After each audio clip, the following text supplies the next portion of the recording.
Every successful organization begins with its people.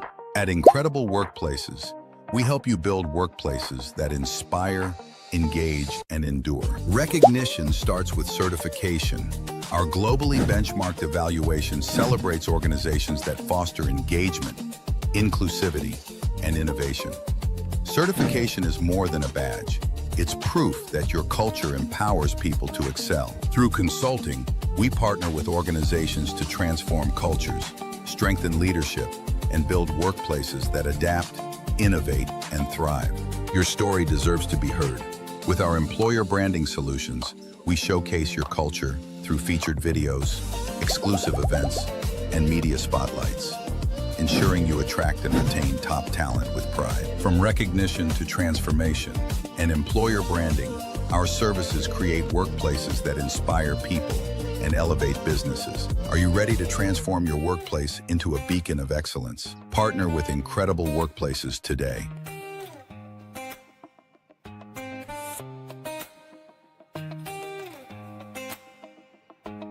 Thanks a lot, Incredible Workplace, for this recognition. Thank you. Proud to be Incredible Workplaces. I'm proud to share that MB Informatics has been certified as an Incredible Workplace. Feeling proud to be recognized as Incredible Workplace certified.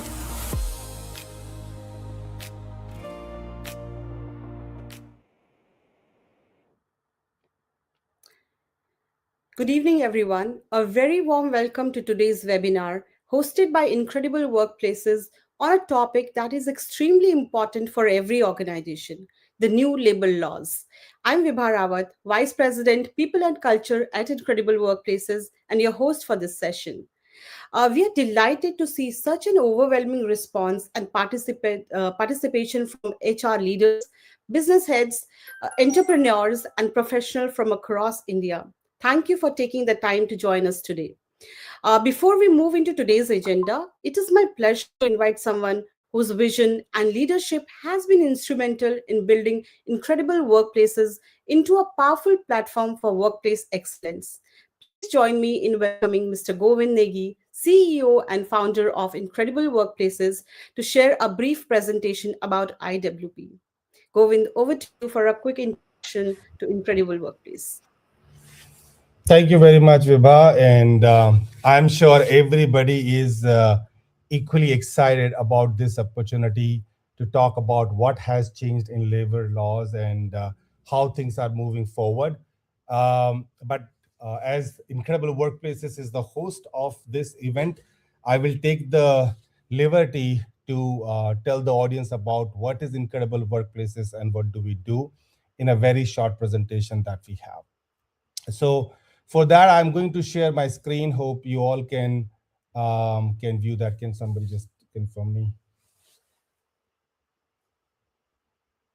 Is my screen visible?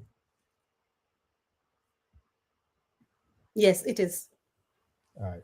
Thank you very much. So Incredible Workplaces is an organization that is aiming to provide an exceptional work culture for organization. And this is the aim that we are targeting at this point in time. And before I start, let me just come to some of the facts that we have taken from Harvard Business Review.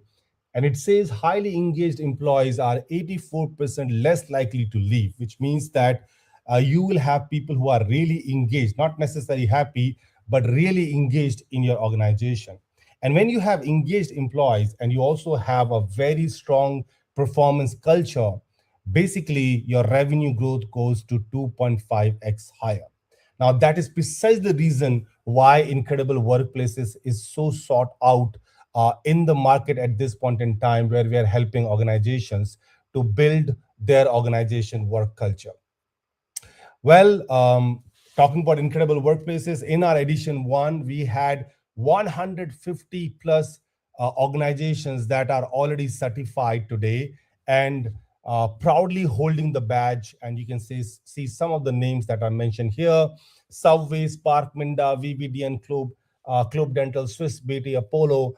There are many such organizations that are holding that badge of Incredible Workplaces.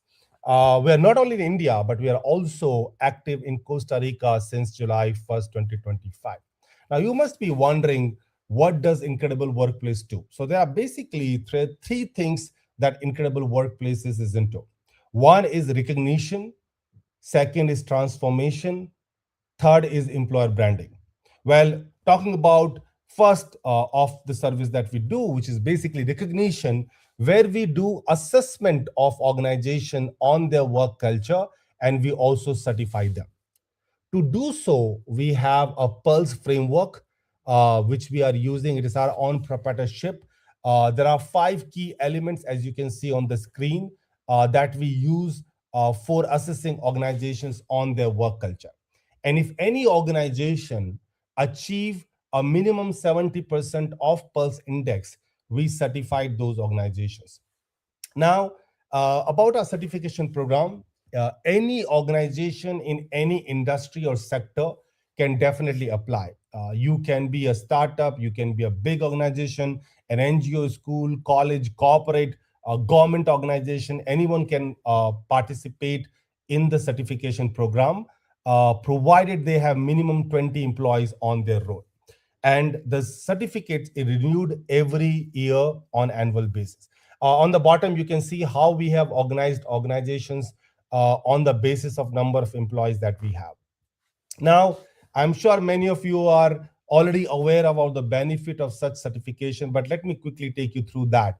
Once you are certified by Incredible Workplaces, you can showcase yourself as the employer of the choice to the outside world, which means a great opportunity for you to brand yourself. You will also be able to attract talent from outside, because nowadays candidates are looking forward for certification like Incredible Workplaces before they join the organization. It also helps you to retain your employees. And the most important one, we also support organization through our continuous improvement plan, where we build the community of all the Incredible Workplace certified organizations, write blogs, share with them, call them to the exclusive event, and we also do some featured video with them. Now, let's talk about the commercial. Looking at the left-hand side, you see the different sized of organization from small to mega size. And on the right-hand side, you can see the cost that we have for assessments. And if any organization is looking for a detailed report, the report cost is also mentioned here. This is the glimpse or bird eye view of how the report looks like when we share you the results of the employee survey. Now, if you are interested to join Incredible Workplaces and apply for this assessment, how does this work? This process is very simple. You need to go to our website and click on the Apply Now button. Once you apply, we send you 2 forms. One is the Pulse audit form that is filled by the HR department. And we also do an employee Pulse survey where it goes to all the employees in the organization.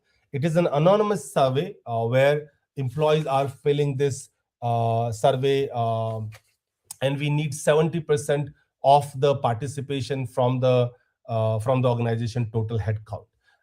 When your aggregate score is, as I said, 70% and above, you will be certified and you get a certification, also a branding kit. And if you need a report from our side, that is also possible. Well, these are the questions that we basically ask HR to share their inputs on. Also, here are 50 questions that goes to the employee, and these are the objective type questions. They need to answer from 1 to 5. Total 50 questions. One question is on ENPS. There are some subjective type questions and demographical questions as well. Once you're certified, you get a badge like this, as you see on your screen. This badge is given where you can see the country in which your organization is and the tenure for which you are certified. Once you're certified, you get this kind of certification. You can have multiple copies of it and you can put it on your multiple branch if you want to. These are the social media announcements, how we do it. Once you are certified, your name will also come to our website. A listing will come so that there's the authenticity that people can check. How we are different from others. One, we are using a Pulse Index framework as opposed to any other framework. We are comparatively very fast and action oriented. Our services are value for money, especially for mid-sized organizations and organizations that are growing. We also work with the HR department to have a look at their own survey. And in case there's a need to have a tailor-made solution, we are more than happy to do so. We work closely with the organizations to brand themselves in outside market. And the most important, we believe in a long-term partnership with our certified organization. Once you're certified, you get a branding kit and you can use and you can proudly on the badge, as you can see in this picture.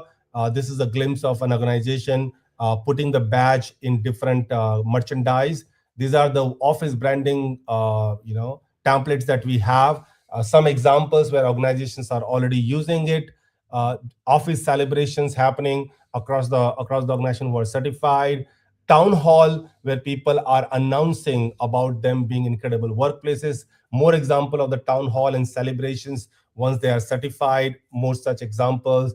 We also do featured video. For the interest of time, I will skip it for now. But in simple words, we are basically going to organization and featuring them on our different platforms so that the world can see you being an incredible workplace. So I'll start now. In the interest of time, this is another featured video. You can also use this badge on your email signature. These are the examples of how other organizations are using it currently in their email signature. Not only internally, but also externally, organizations are using these badges. The second service we have is the consulting service. In short, we are basically solving all your talent-related challenges. So if you have any challenge, starting from employee engagement survey to audit the work culture, leadership development, employee engagement, all different kind of areas, our clients are coming to us, sharing the problem with us, and we as Incredible Workplaces helping them to solve these problems through our consulting wing. Similarly, our third and the last service is employer branding, and we are helping organizations in all these ways to brand themselves. The good news is this particular service is going and our existing clientele is leveraging all these services without any cost at this point in time. So if you are a Incredible Workplace certified organization, this particular service comes to you by default as part of your certification. Well, that's pretty much all. We do 2 times award in a year, once in April in Delhi and on second time in September in Bangalore. So the last one was in September this year in Bangalore, and the other one is coming up in April 2026 in Delhi. So stay tuned for that.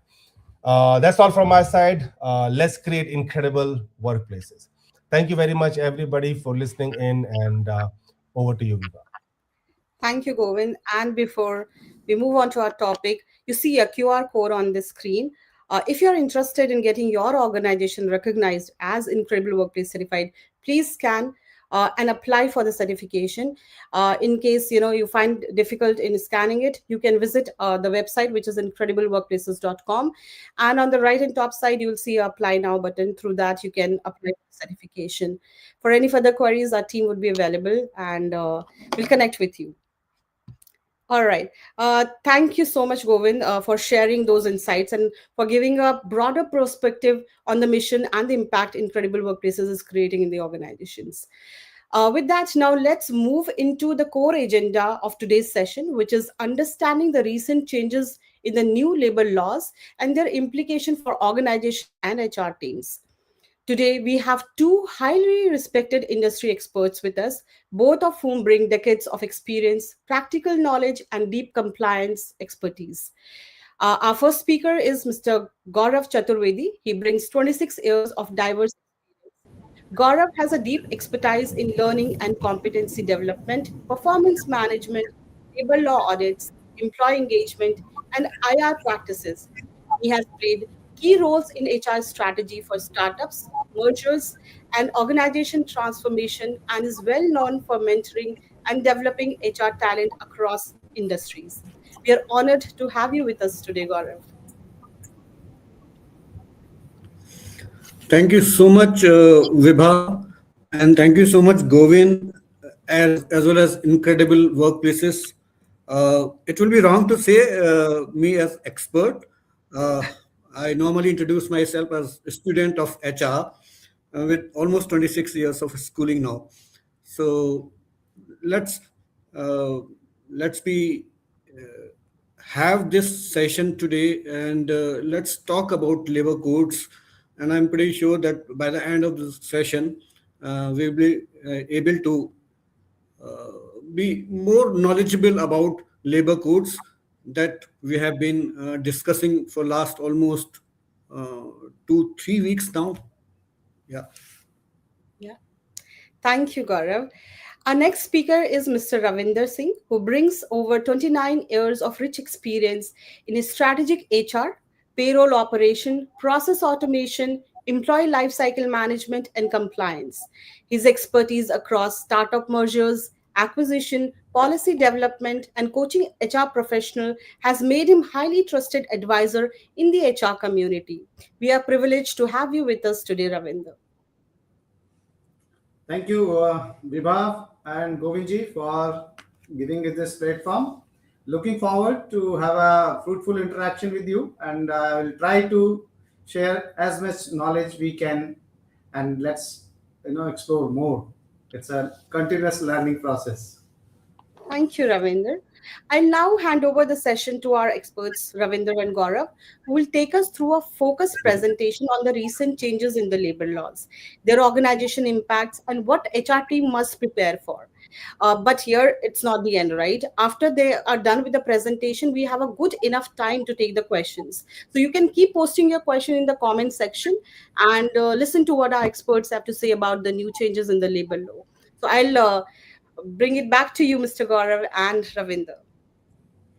Thank you. Thank you so much, Vibha. Okay, so we will be having a short presentation, and our endeavor is that we'll take you through whatever changes, important changes, I would say, because it's a huge Pandora box, 4 codes put together by the government. So we will be sharing few changes which are impacting us on day-to-day basis, and there's an analysis that we have done. So there are 4 codes, and these 4 codes are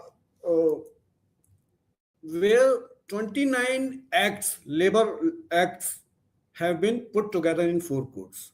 So the codes, the code on wages, the code on social security, the industrial relationship code, and the occupational safety, health, and working conditions code. These are 4 codes, and if we see under each code, there are certain old codes which have been put together. So, meaning 4 codes here in code of wages, similarly 9 codes in social security code, 3 acts have been put in the code of IR, and occupational safety, there are 13 acts which have been put together. Now, whenever there is a code or there's a new act, these acts, the central government has come with the codes. They were enacted or notified on 21st of November. However, the process is that every, meaning the central government as well as each state has to come up with draft rules, and they have to notify rules. So, can you go to the next slide? Yeah. Okay. So, out of the 36 states, there are 30 states which have already come up with draft rule. This was as on 21st November, because if you see, these codes started coming in 2019, and the other lot came in 2020. So 1920 these acts, codes were notified. Thereafter, 30 states have already given draft rules. However, after 21st November, we expect all states to either vet their own draft rules, they can notify the same, or they can come up with some certain changes and again notify those. So after these 36 states current status on the draft rules, I think we will be able to have all these notified in maybe next 1 to 2 months. That is what we are expecting. However, it is yet to happen. So in Code of Wages, 4 acts are Minimum Wages Act, Payment Wages Act, Payment of Bonus Act, and Equal Remuneration Act. These 4 acts have been put together, and the very important thing which we need to understand, as I said, it's a Pandora box. However, if we only look at to the very important aspects, because of the paucity of time, we'll just focus on this. So the definition of worker, I think, covers any person except an apprentice who is employed in any industry to do any manual, unskilled, skilled, technical, occupation, operational or clerical or supervisory role. Now, this entirely includes employee definition, meaning the worker definition is included. It's a subset of employee definition. And in the employee definition, if we see skills, semi-skilled, unskilled, manual, operational, supervisory, managerial, administrative, technical or clerical work, everybody is included in employees definition. It covers all type of employees and workers irrespective of role, level, nature, duty, salaries. However, if we go to worker, the supervisors with salary of 15,000 per month or more will be excluded. And the most talked about, the most debated, and the most important aspect of these new labor code is the definition of wages. Now, previously, the definition of wages, and I must compliment government on this, that whenever we all, I think, all HR professionals have talked about it, that the definition of wages is different in payment of wages, it is different in minimum wages, it is different in PF Act, it is different in ESIC Act, you go to Gratuity Act, it is different, you go to Bonus Act, it is. So there has been changes in the definition of wages as per the Act. But after this code of wages, the definition of wages is going to be standardized for all acts. So now on, we should talk only one word, that wages. What are the wages? So wages means all remuneration, including salaries, allowances, or otherwise, payable to a person for employment of work done in such employment, and it includes basic pay, DA, and retaining allowance. But it does not include. So the most important part is it does not include. So if we go to A to I, A is bonus, any statutory bonus, then value of house accommodation, supply of life, water, medical attendant, or any amenity given by employer, the cash value of it. Again, it is excluded. Any contribution paid to by the employer to any pension or provident fund. So that means PF, EPF, EPS, NPS for that matter. Any conveyance allowance or the value of traveling concessions. It will also be excluded. Any sum paid to the employee to defray special expenses by the nature of his employment. Now, many times it is being confused, because I have been talking to various HR professionals for last 15-20 days, and people are confusing it with the special allowance. No, it is not the special allowance. It is sum paid to defray special expenses. For example, somebody working in a mine underground.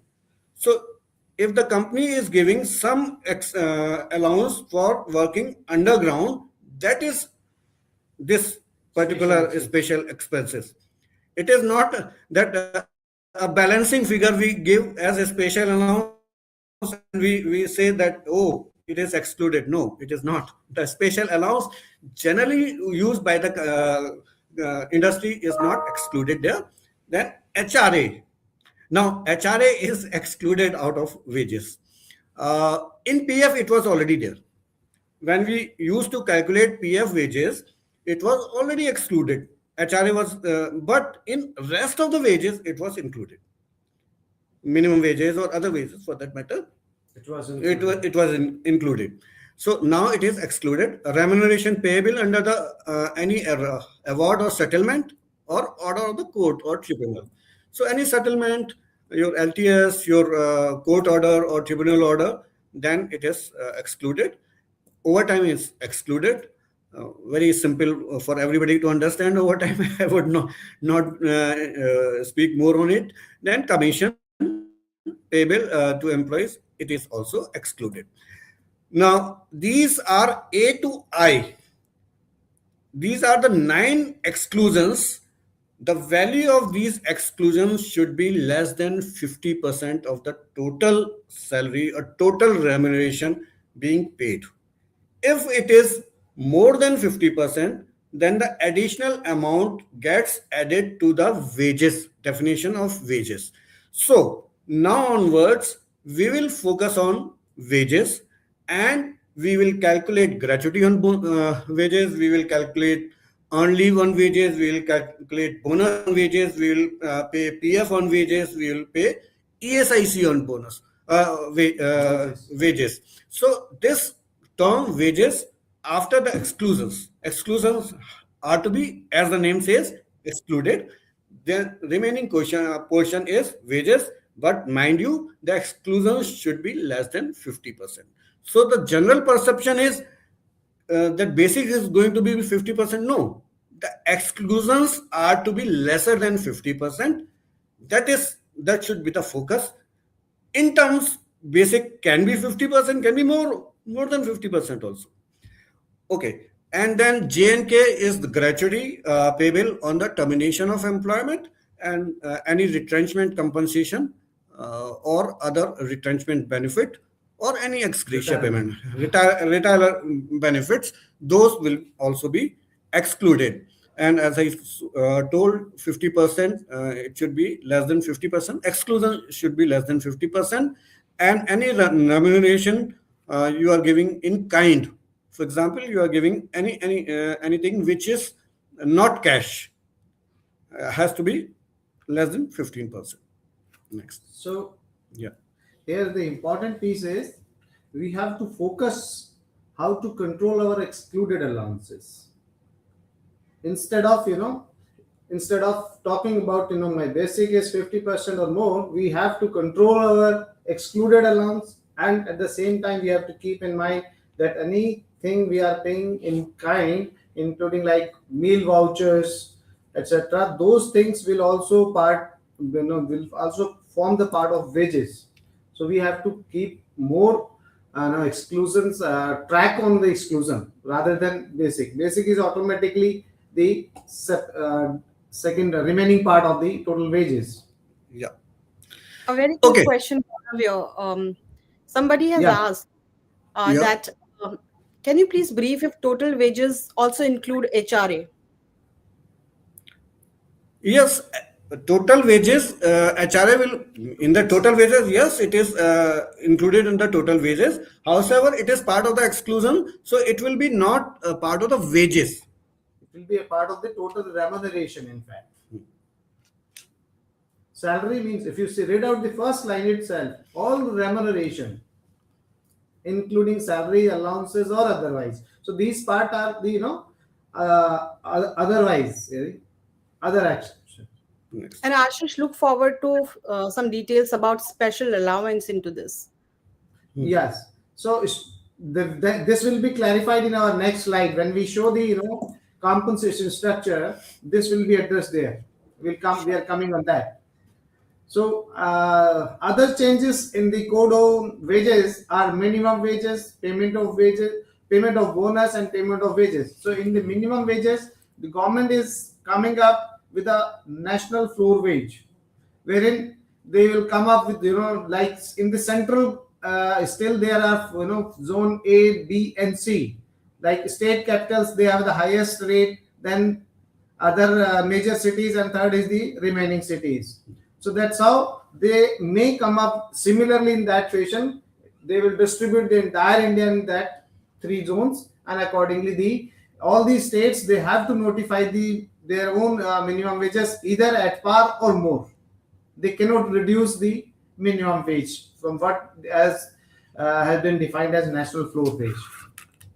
Then in the bonus head, they have added disqualification due to if someone is dismissed or terminated on account of sexual harassment. So they have added that disqualification under the Payment of Bonus Act. Earlier there was, similarly in gratuity, they were having, moral turpitude, some financial integrity issues or irregularities. Other than that, disqualification is they have added the sexual harassment in the disqualification parameters. Then next is payment of wages. The limit of 24,000, which was earlier remaining, this has been removed. Now everyone, all set of employees on board, they will be treated as employees. So that anomaly they also removed here. Next, gender discrimination.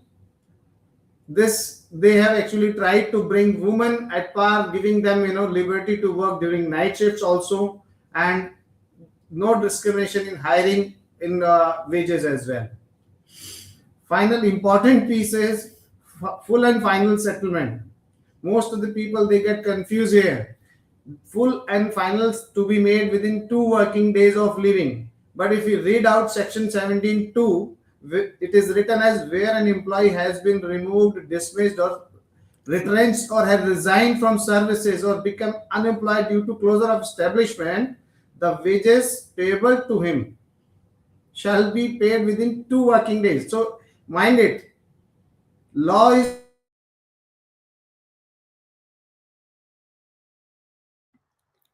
Ravinder, you are not audible. Am I audible? Yes, yes. Yeah. So in the sectors section 17.2 of Code on Wages, the law says that you have to pay the wages within 2 working days of the last working day, right? Relieving day. So they are not saying to release the full and final settlement within 2 days. So wages I can pay because these are the salary related part. But remaining some reimbursement, some other things, if they are required to be paid, they may be paid at a later stage, maybe with the next monthly payroll cycle, including gratuity. Gratuity, there is no change in the act. They say you have to pay the gratuity within 30 days. They do not say that you have to pay the gratuity within 2 days time. So that's important to understand here. And this is again one of the most talked about point. And believe me, 90% of the HR professionals I have spoken in last 15-20 days, they are worried on this point only. Yeah, full and final settlement will have to be done in 2 days. This is not the truth. Full and final settlement also includes gratuity. There is no change in the Gratuity Act, so gratuity can still be paid in 30 days. So as Ravinder has quoted, the government has written, or the code says that wages they will be paid within 2 days. Previously also, in the case of any termination, the wages had to be paid within 2 days only. So here they have included every kind of exit. That is the change they have done. Next. So the question of adding special allowance and what allowance I should add in the wages or what not, what should be the part of excluded allowance. So here we have taken 3 examples. Let's say company A, they are paying 15,000 rupees as CTC, which is commonly known in the current industry, right? Company B, they pay similarly CTC as 15,000. Company C, they are paying 66,200 rupees. So they have bifurcated the entire structure as basic, HRE, conveyance, special, commission, LTA, or EPF. Like EPF now they have added in the excluded allowance. So we are taking here. So let's say in company A, the basic salary is 8,000, HRA 4,000, conveyance is 3,000. So entire makes 15,000. So HRA and conveyance, they have been notified as exclusions. So only component remains is basic salary. So that means I have to take the basic salary as my wage according to the new law. Let's talk about the company B. They have, salary 6,000 rupees as basic salary and 3,000 as special allowance. HRA and conveyance we are excluding. So 6 and 9 makes 9,000. 6 and 3 makes 9,000 rupees as wage as per new code. 3 conveyance and HRA we are excluding here. Illustration C, company C, we are saying basic salary is 20,000, HRA 10,000, 6,000 is the conveyance, 23 is special. So we are blue color and we are taking as the wage, right? So 20,000 plus 23,000 is special, 3,000 LTA, because we are not paying as a reimbursement, we are paying it as a regular basis in the salary, right? So anything we are paying as a regular component which has not been excluded in the code on wages, that forms the part of wages, right? So here 20 plus 23 plus 3,000 LTA, that makes total 46,000. That will become a wage for PF, ESI, bonus, gratuity, leave encashment, everything, right? So our recommendation in the bottom we have written specially that any in this considering the code on wages provisions, the ideal situation would be we have to cap our excluded allowance in the range of 40 to 45%, so that you have another 5% cushion available with you in case company pays more for some in the form of joining bonus or some retention bonus or performance bonus or retention, anything. So that will still remain within the bucket of 50%. So that's how we can remain constant without any changes in our salary structure. And at the same time, we will remain, compliant with the labor codes, income tax, as well as the, industry best practices. I hope that question, the special allowance, is addressed. Okay, now code on social security. This consists of 9 laws. Gaurav. Yeah. So, Social Security Act has included PF, ESIC, maternity, BOCW, payment of gratuity, employment exchange, senior workers welfare fund, unorganized workers Social Security Act, and Employee Compensation Act. So these are the 9 acts which are put together in Social Security Act. And the major changes, meaning again, as I said, that it's a Pandora box, there's a lot of in it. So, but major changes which are going to impact us on day-to-day basis will be in PF. If we see, PF has been applicable on any establishment which has got 20 or more, and we could take voluntary registration anyhow. But now, in a case of hazardous or life-threatening occupation or industry, even if you have one employee, you will have to take PF registration. Before labor code, it was voluntary. Now, still it is voluntary for other sectors, but for a company in hazardous or life-threatening occupation, it is mandatory.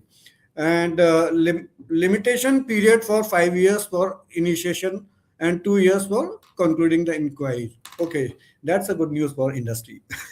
We whenever a PF inspection comes, we were all in jittery that they can ask for any document.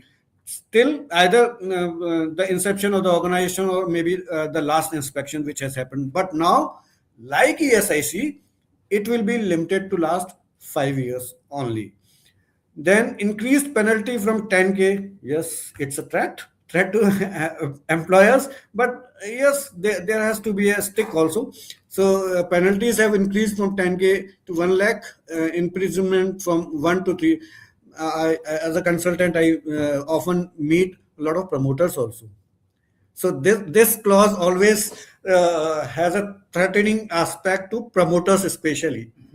May not be for HR professional per se, but promoters, if there is there a penalty of imprisonment. So yes, it has increased from 1 year to 3 years. Subsequent failure to pay contribution, it can go up to 5 years.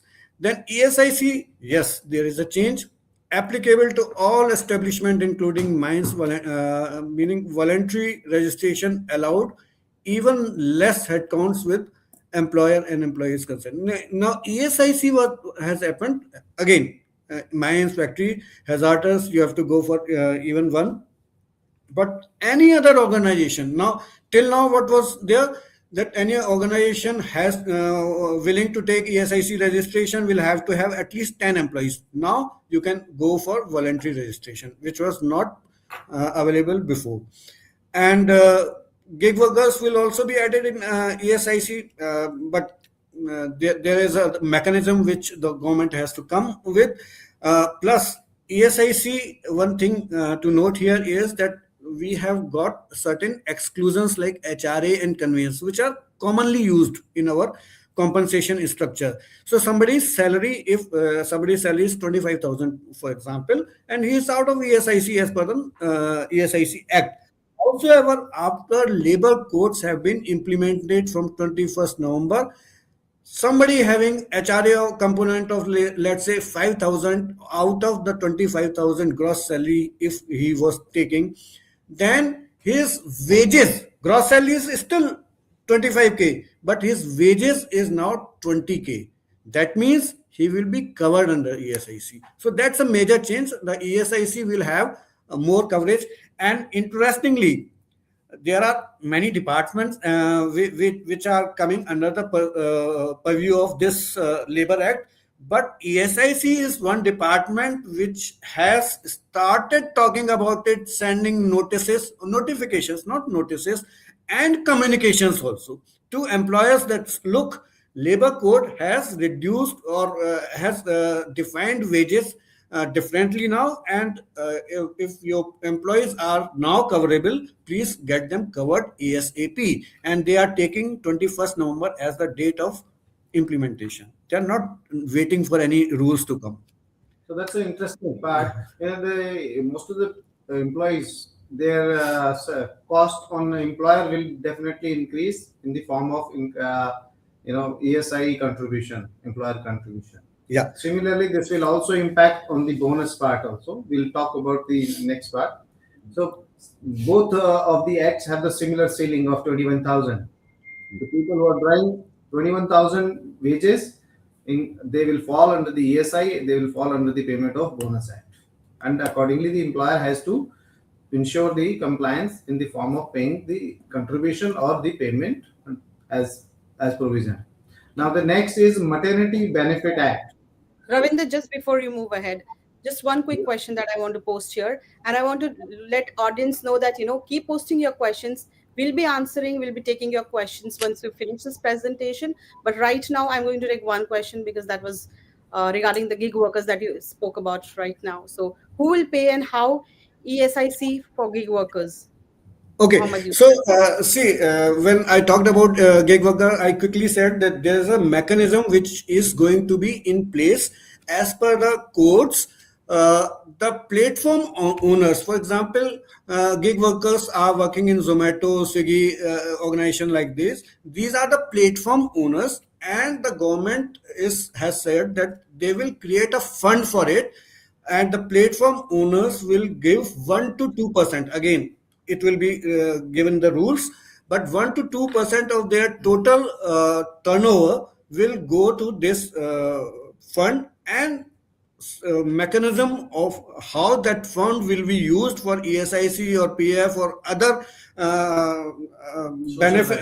other benefits which are to be given to gig workers will come in those rules. However, money would be coming from platform owners, and a fund will be created, and that government will tell that how that fund is going to be used. Thank you, Gaurav, for answering that. Yeah. Again, just giving this to our audience that your question will be answered. We'll be taking your questions once we finish this presentation, so don't get worried. And also, this recording will be available, so you can have a look at all the discussions that are having later on as well. So back to you, Gaurav. Yeah, and I'll add, Vibha, that even if we cannot answer the question in this presentation because of the paucity of time, we will answer it on LinkedIn. So That don't worry would on that. Yeah. that will be great. So every comment, every question that you're asking through your comments will be answered by our experts once the session gets over. Ra. So we will try to finish it soon because I see the time ticking. Maternity Benefit Act. No, today the ceiling is 10 employees working in any organization. Shops, it will remain same. However, in case of factory, mine, plantation, even if the number of employees is less than 10, Maternity Benefit Act would come into picture.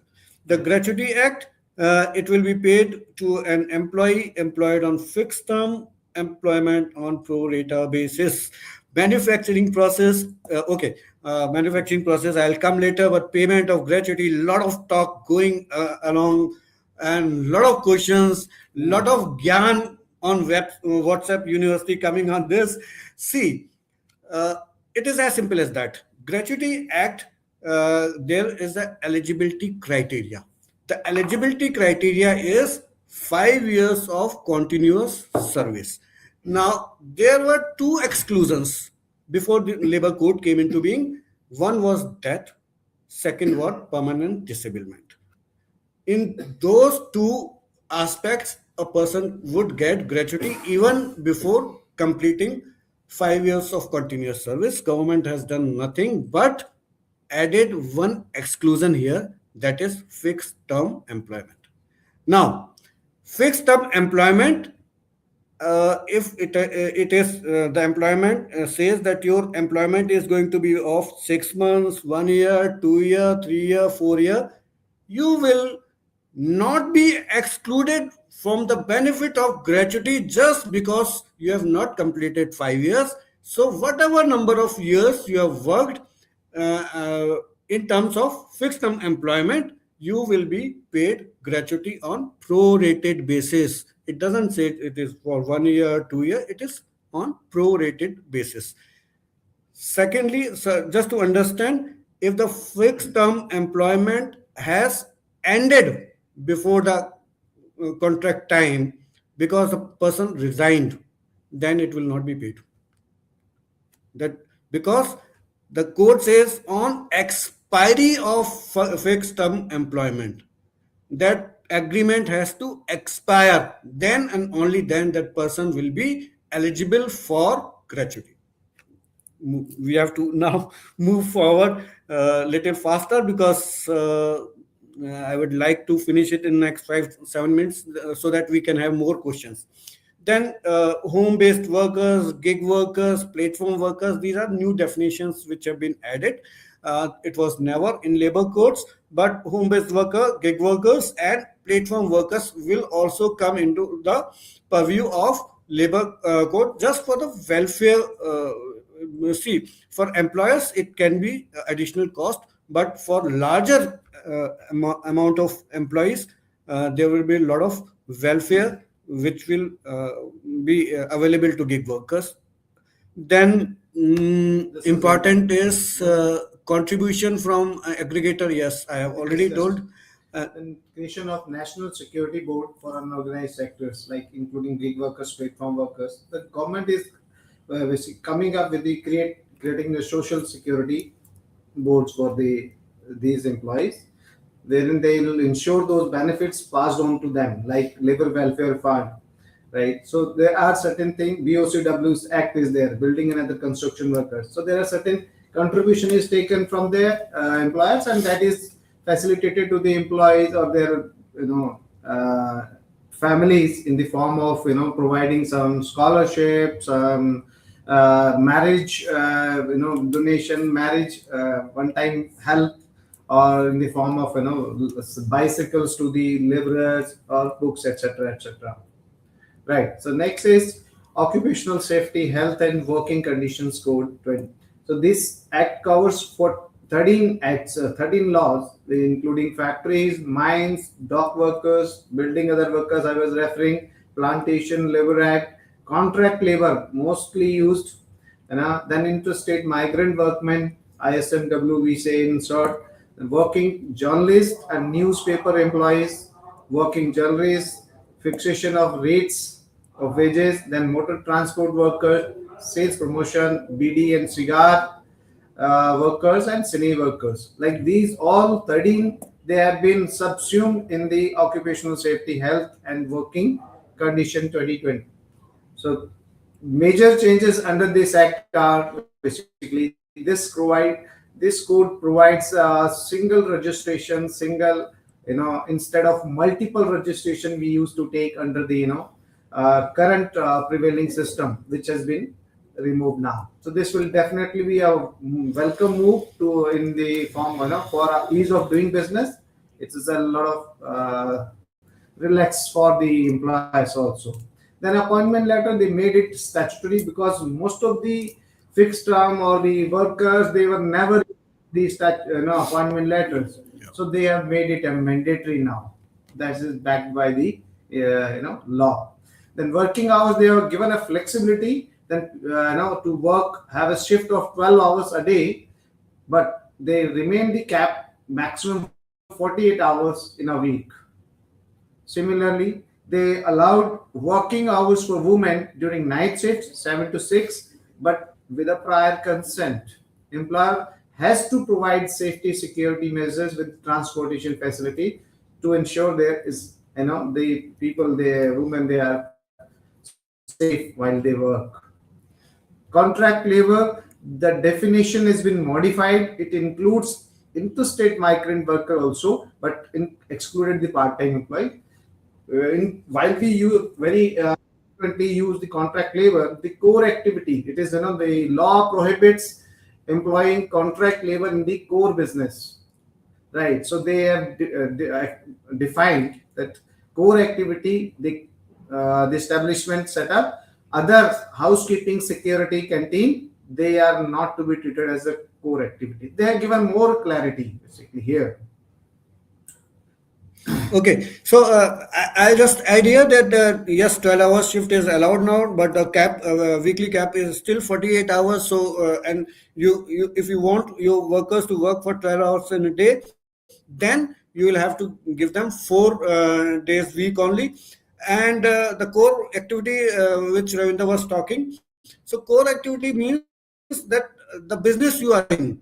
For example, if you are a security company, you are providing security cards, then you will have those security cards on your own rules. You cannot have contract labor as security guard because you are a security company. At the same time, some company is manufacturing setup. They are having a manufacturing line, assembly line. Person working on assembly line on the machine has to be on-road employee, not because that is the core activity of that organization. However, for that organization, security person can be a contractual worker. So overtime, yes, overtime shall be paid twice. There is no change in it. However, 48 hours limit is still there. Yeah. So the last one is Code on Industrial Relation, 3 acts, Industrial Employment Standing Order, then ID Act and Trade Unions Act. They have been put together in one code. Fixed term employment, the code provides that the fixed term employment will get a statutory benefit like PF, ESIC, that bonus, wages, every benefit they will get as a normal employee. So the lure of getting fixed term employees in an organization will be lessened now. Employer with why will employer take a fixed term employee? Because unless it is a particular work of a fixed nature or fixed term nature only, then of course they will go for it. Otherwise, the lure is ending now.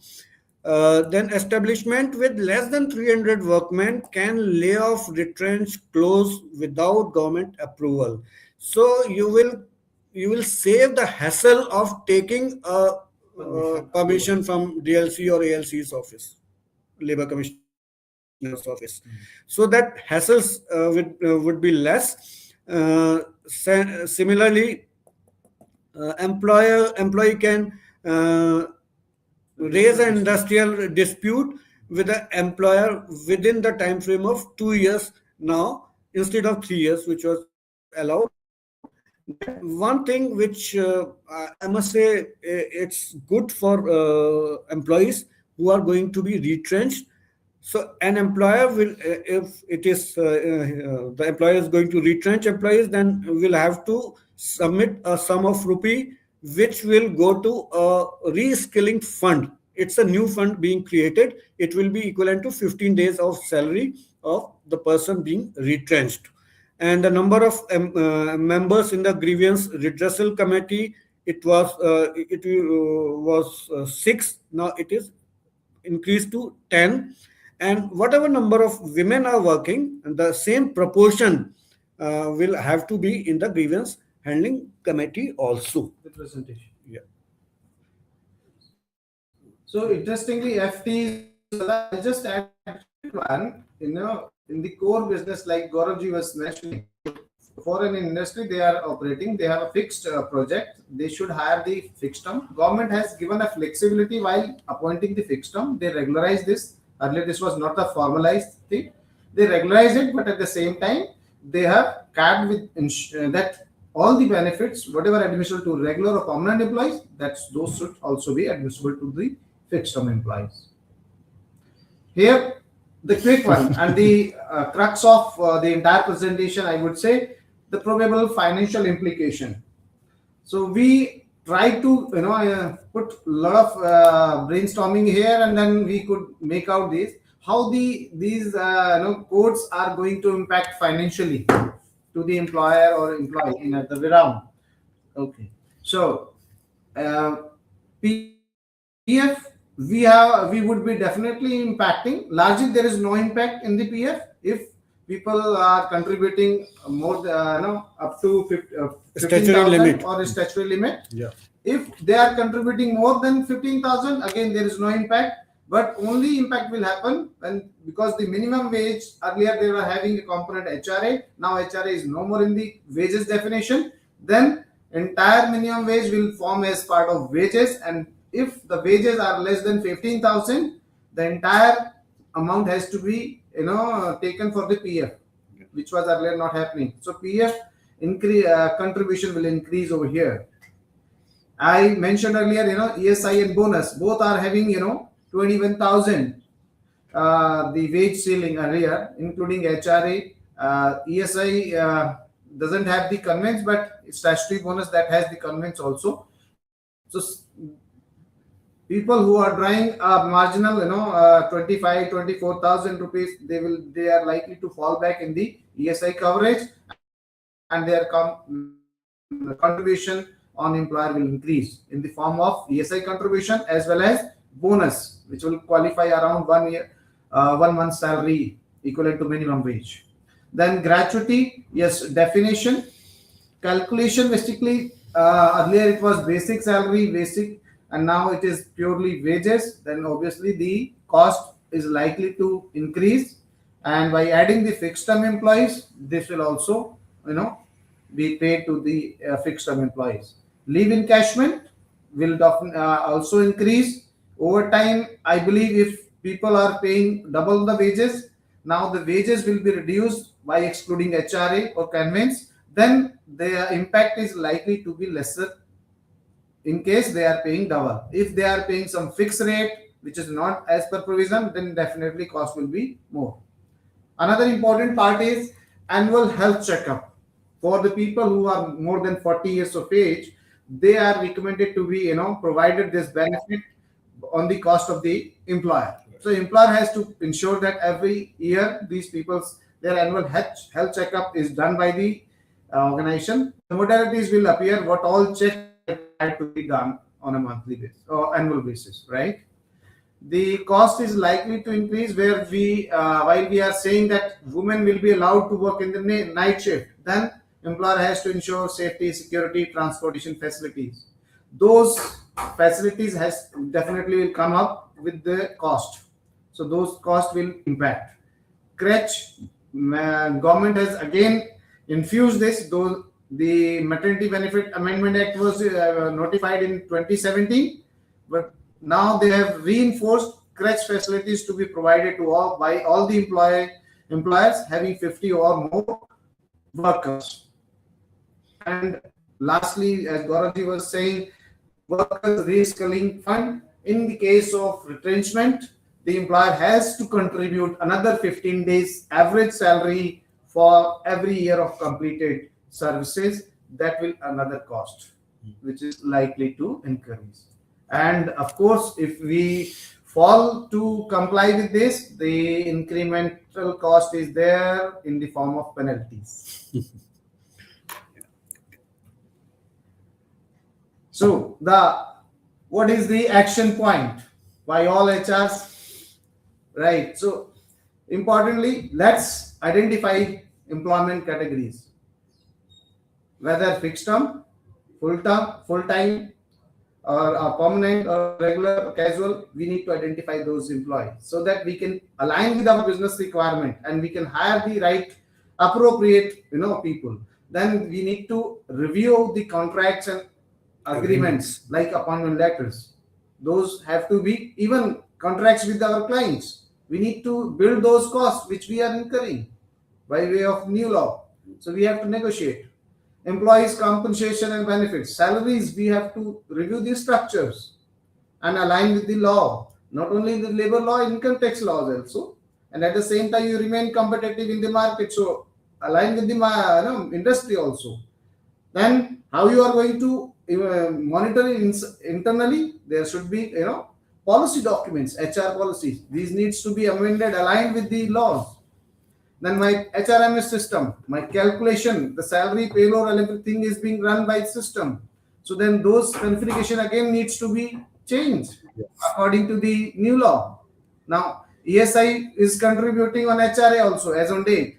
By next month we have to exclude that, so that ESI component is rightly picked by the system and calculated, right?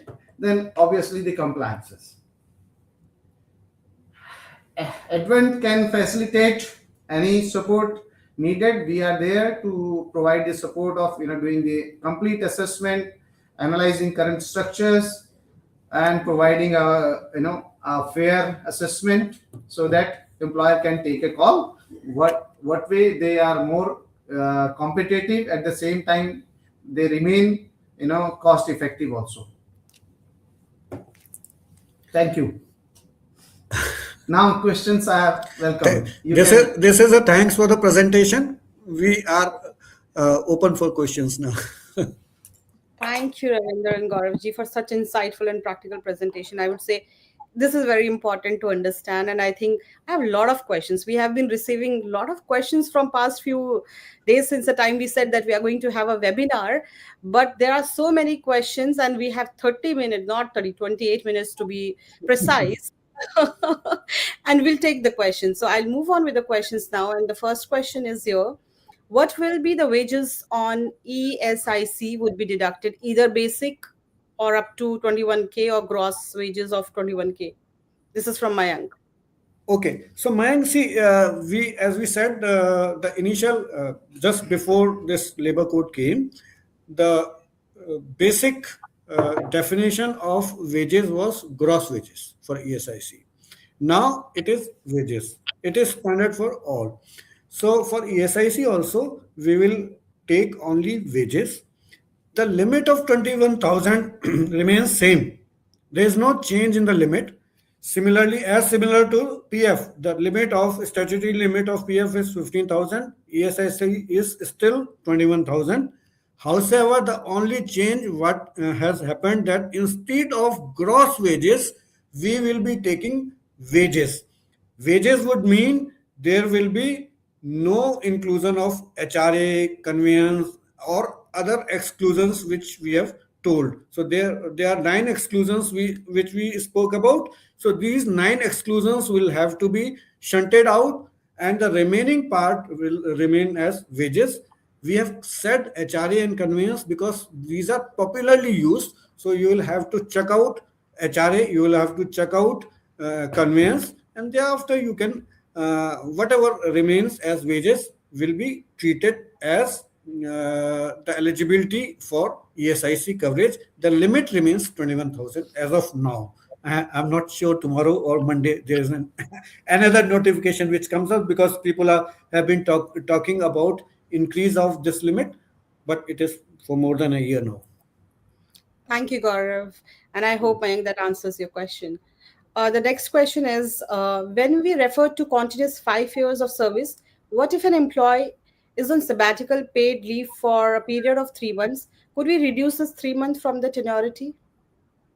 So see, it says 5 years continuous service, and when it says continuous service, any day and every day for which the organization has paid or the person has proceeded for a paid leave.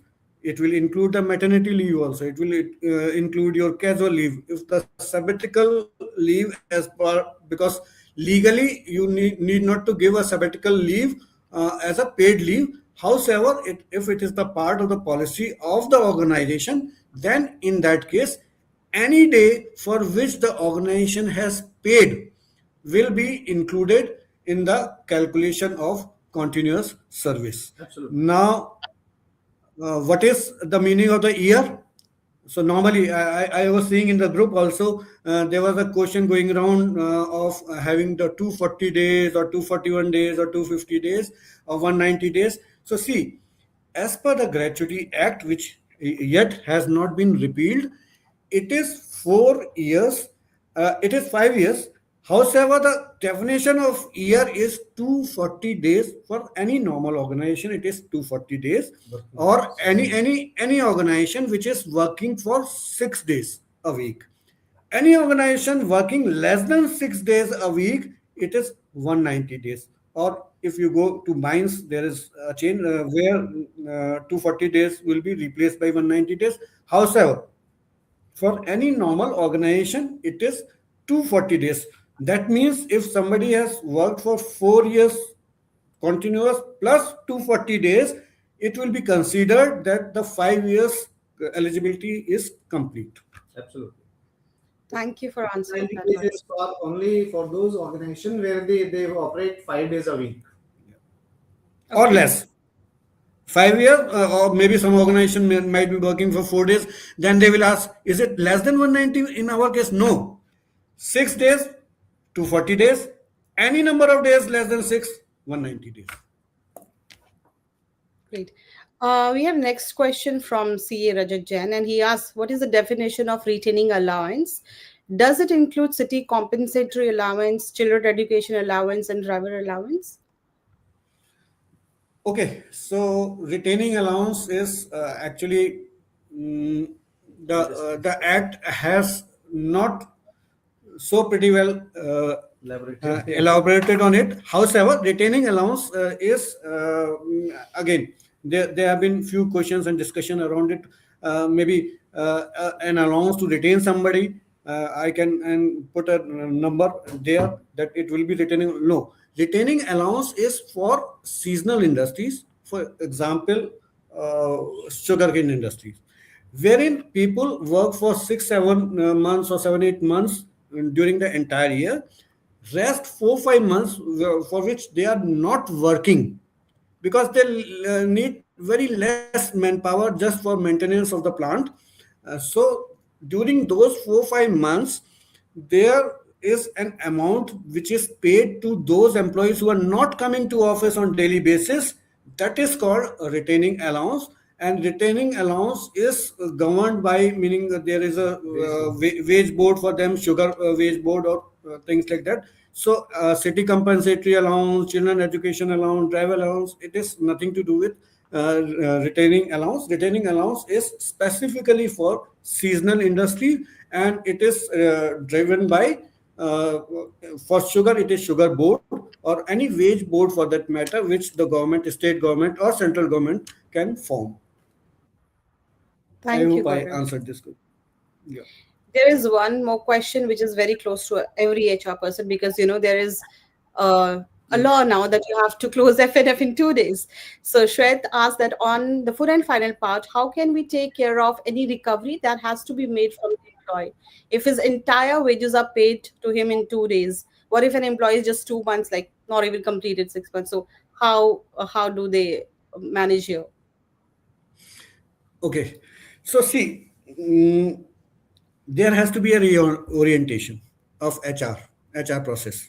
That's it I can say, because see, in case of termination, as if we were required to do in 2 days, now we will be required to do in any other case also.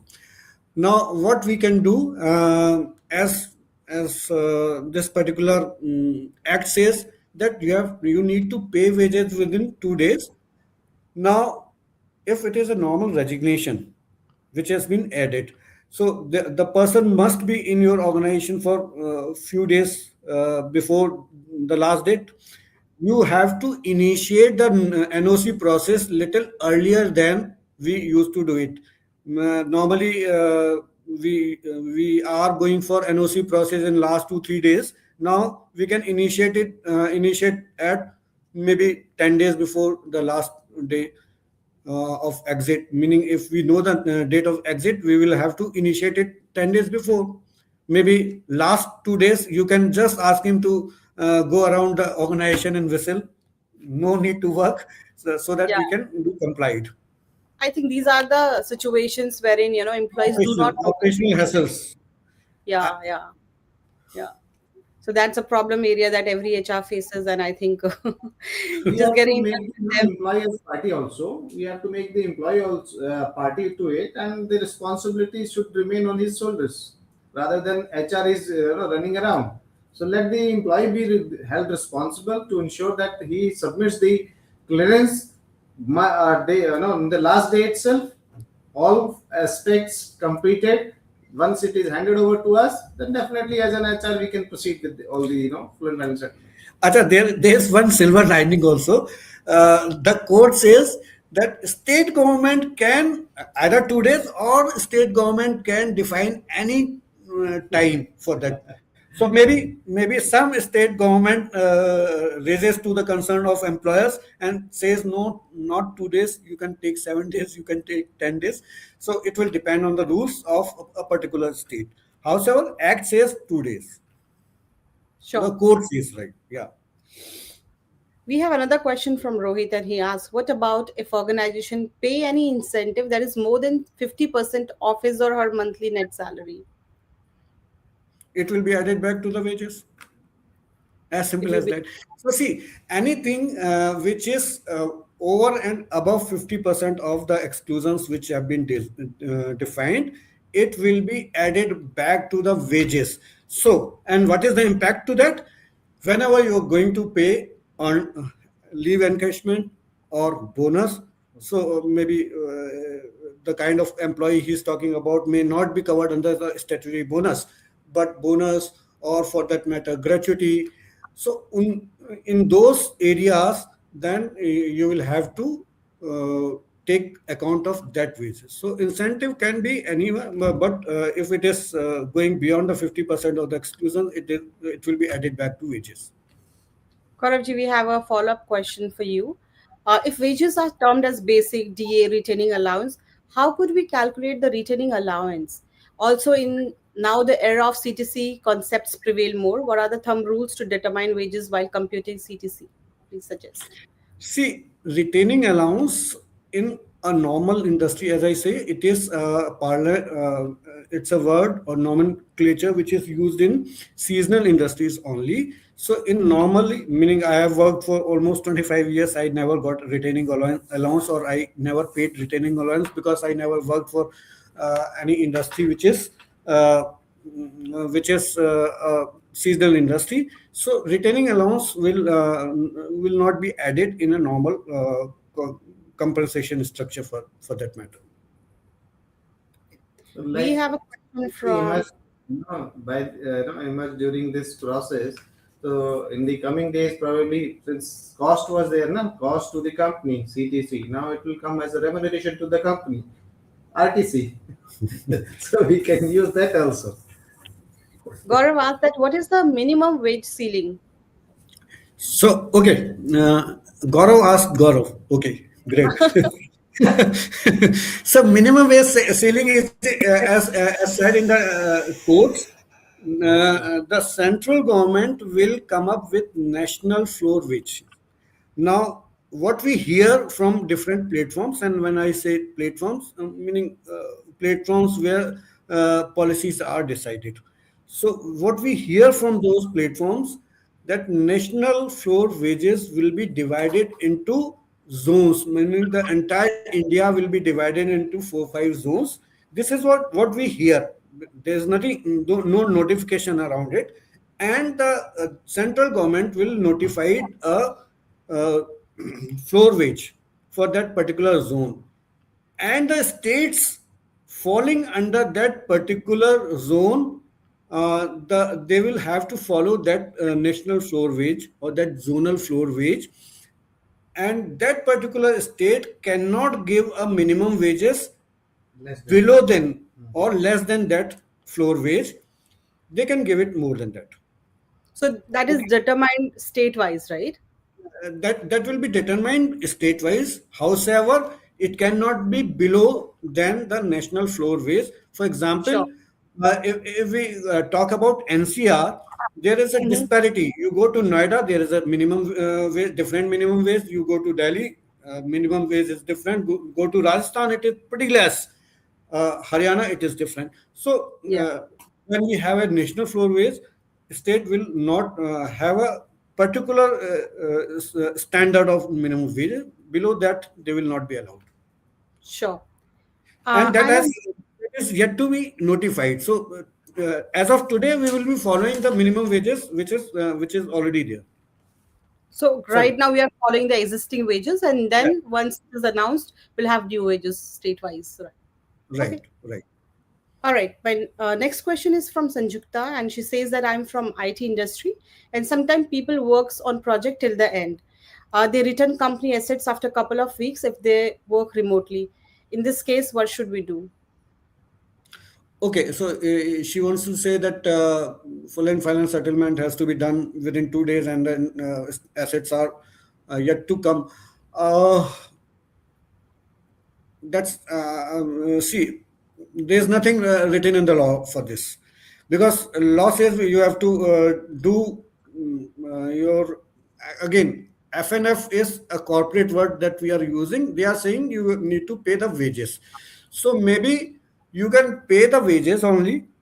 Rest of the allowances, incentives, other exclusions which are yet to be paid, you can hold on to them till the assets are returned. That's a practical solution I am telling. There is nothing written in law as of now on this.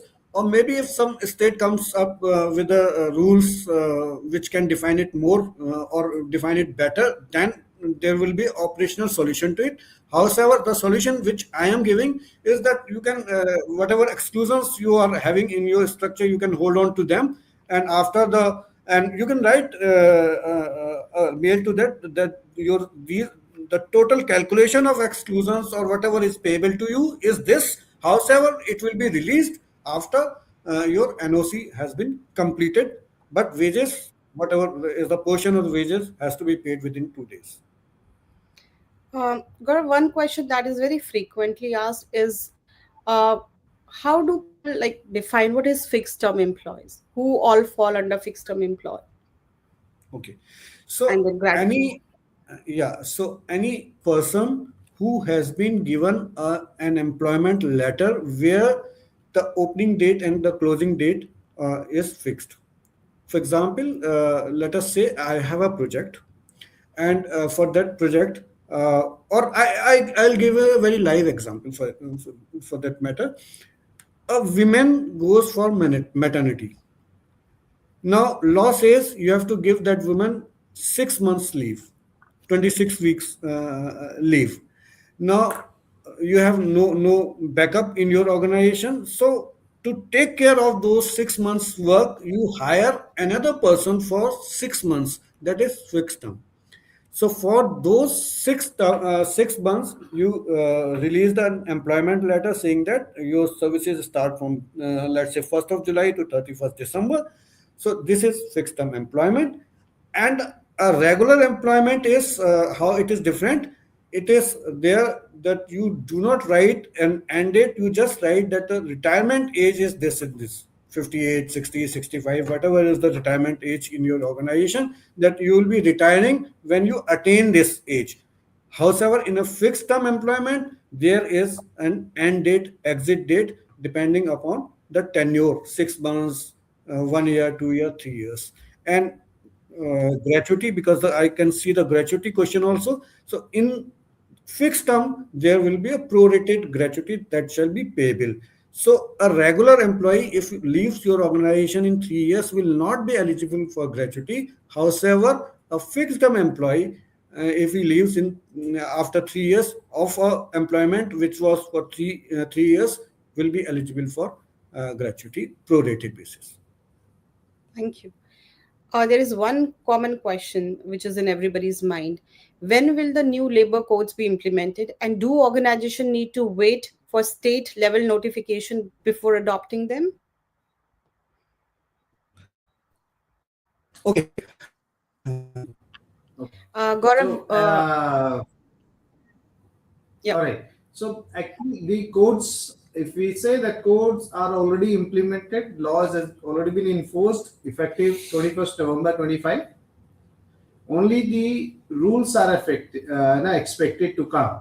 Rules basically, if you understand the process of law, well, first the law is enforced. Those law, after implementation, those law, then the rules come, which defines the administration, how to maintain those forms, or in what forms is tax to be reported, and what is the returns type, what is the frequency. Those things, those rules are defined later on.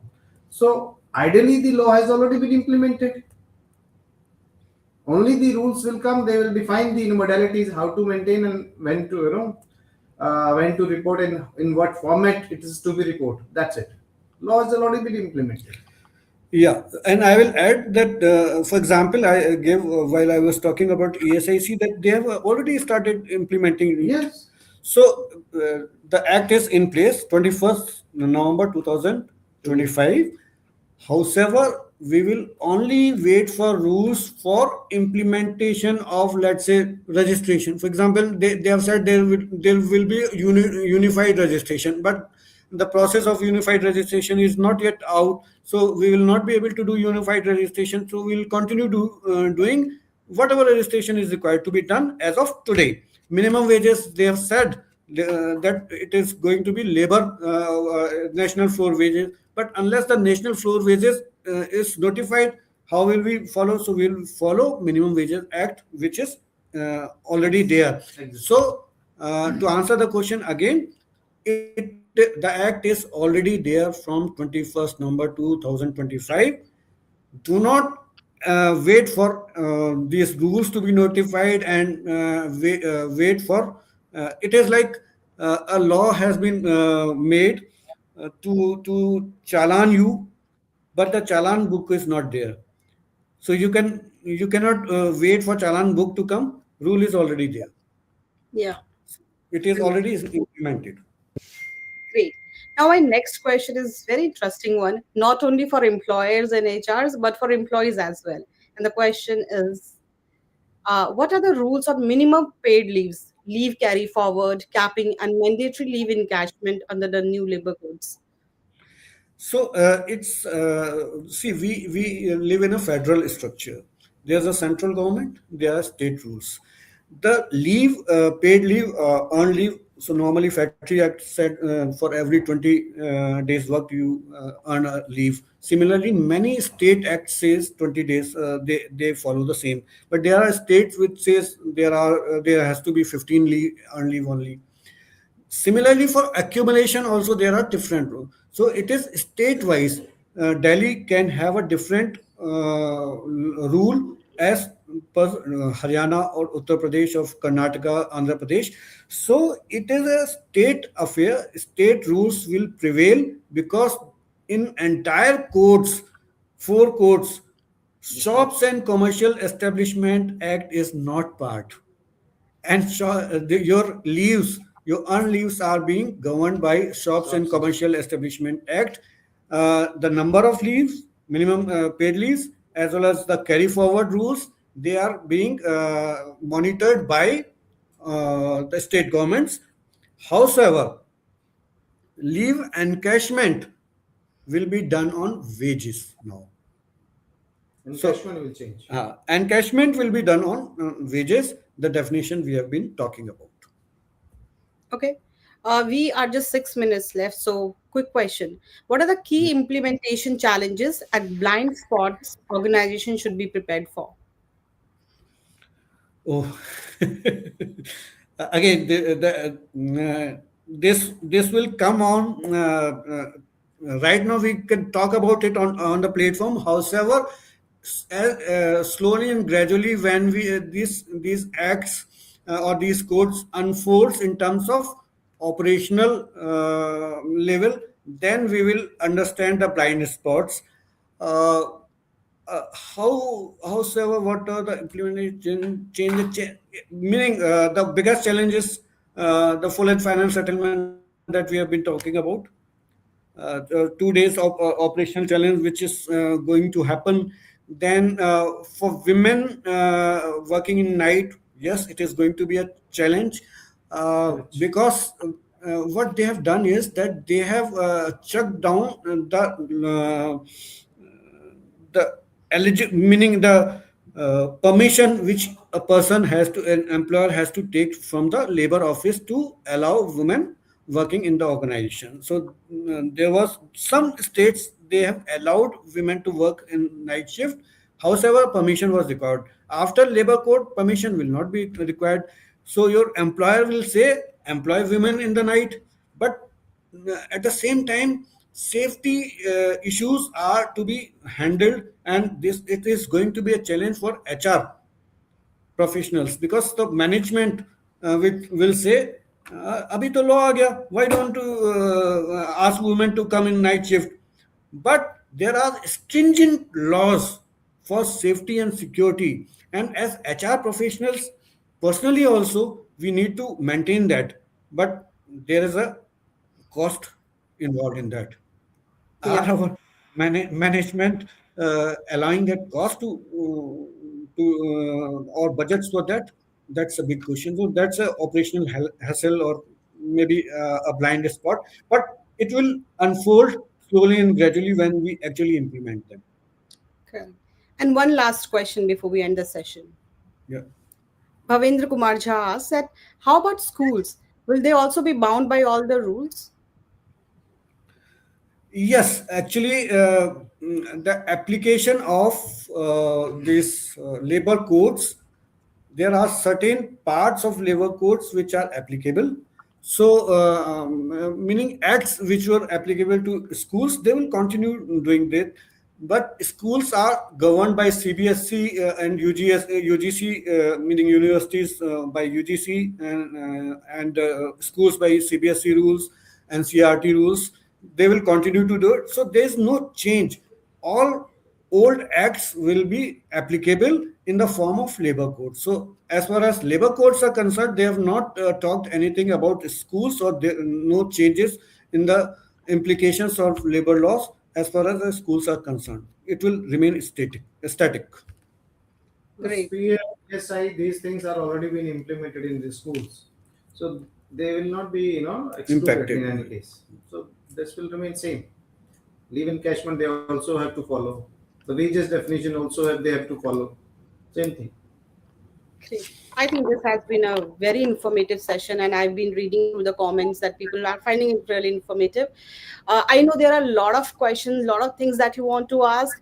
We'll try to answer all through the comments also. Recording of this session will be available after this also, and we'll share it in the group as well. But in case if you need a follow-up session like this again, please comment. The more comment we receive, we'll organize for one more follow-up session with Gaurav and Ravinder, so that you can come up with more questions, and the questions that we were not able to cover in today's session, we'll cover all those questions. So I need a lot of comments from you if you want a follow-up session on this. All right, and with that, as we come to the close of today's webinar, I would like to extend my heartfelt thanks to our speaker, Mr. Ravinder Singh and Mr. Gaurav Chaturvedi, for sharing their deep knowledge and making this conversation so meaningful. And a big thank you to all our participants for your time, your engagement, and so many thoughtful questions. We hope today's session helped clarify many aspects of the new labor laws and provided you the right and practical direction to implement in your organization. Thank you once again. We'll look forward to your comments to have a follow-up session. That's from our side. Thank you very much. And on the Thanks, Shiba. Thanks, Negiji, for organizing this. Thank you so on much. the Thanks, all. side, we are also seeing Manan has put a scanner there. So if you like this session, we would like to scan this barcode and share a Google review with us. It really means a lot and keeps us motivated too. Thank you. Have a great evening ahead. Thanks all.